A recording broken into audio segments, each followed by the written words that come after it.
Welcome to Real Time. I'm your host, Catherine Moakler. Violence against pro-life people and groups in the United States is escalating as pro-abortion activists are now violently targeting and destroying pro-life pregnancy centres.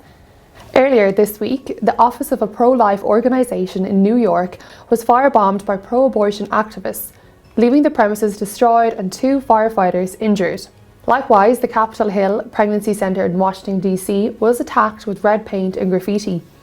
Pro-abortion activists are waging this campaign of intimidation directed at pro-life offices, judges and pregnancy centres after the leak of a draft majority opinion indicating that the US Supreme Court is set to overturn Roe v. Wade.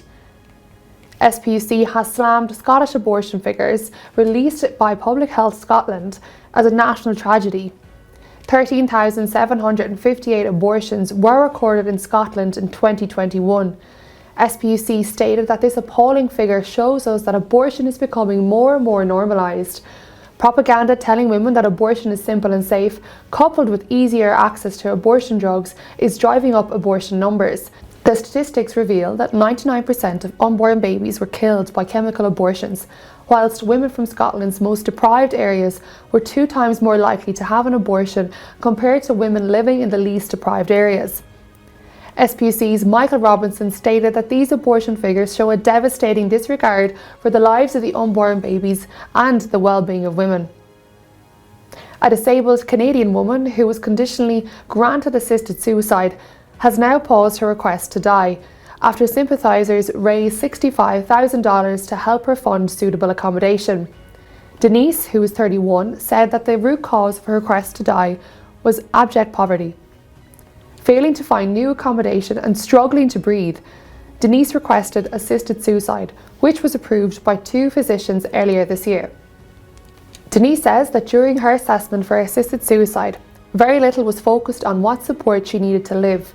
Since the enforcement of assisted suicide in Canada in 2016, deaths have increased considerably.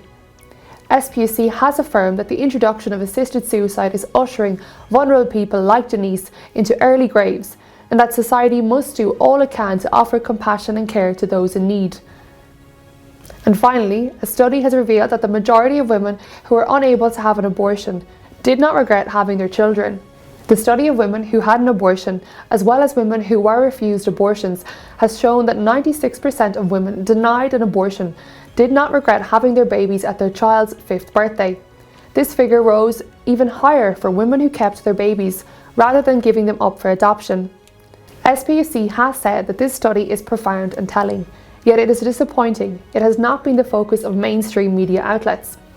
SPUC has stated that mothers must be supported and told the truth about abortion. From SPUC's newsroom, I'm Catherine and this is Real Time. Thank you for tuning in. See you again next week, same time, same place.